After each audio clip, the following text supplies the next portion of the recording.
অভিনেতা মুশফিক ফারহান খুব অল্প সময়ের মধ্যেই অভিনয় দিয়ে দর্শকদের মনে জায়গা করে নিছেন। এই অভিনেতা দিন দিন নিজেকে বদলেছেন, নিজেকে তৈরি করছেন নিজের প্রতিদ্বন্দ্বী হিসেবে। সব ধরনের চরিত্রে নিজেকে ফুটিয়ে তোলার চেষ্টা করছেন। তাই তো ফারহানের ক্যারিয়ারে একের পর এক সফলতা। এবার তার সাফল্যের ঝুলিতে যুক্ত হয়েছে নতুন রেকর্ড।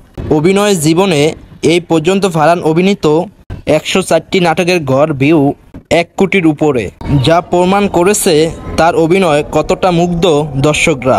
104টি নাটকে 1 কোটির বেশি ভিউজ। এই প্রসঙ্গে ফারহান বলেন, এই কৃতিত্ব আমার নয়, আমার দর্শকের এবং এর সঙ্গে যুক্ত থাকা সকলের। তাদের সমর্থন ও ভালোবাসা না দিলে হয়তো আমি আজকের এই অবস্থানে আসতে পারতাম না। এর জন্য আমার সকল ভক্ত, অনুরাগী ও দর্শকদের জন্য মন থেকে ভালোবাসা জানাতে চাই।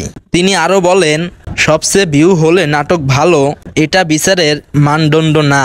ক্যারিয়ারের শুরু থেকেই চেষ্টা করে আসছি দর্শকদের ভালো কাজ উপহার দেওয়ার জন্য। ফারহান অভিনীত অসংখ্য নাটক জনপ্রিয়তার শীর্ষে রয়েছে। রেডিও জক হিসেবে ক্যারিয়ার শুরু করেন ফারহান, সেখানে জনপ্রিয়তা পান তিনি। ভিডিওটা যদি আপনার কাছে ভালো লেগে থাকে অবশ্যই চ্যানেলটাকে সাবস্ক্রাইব করে দিবেন, লাইক দিয়ে পাশে থাকবেন।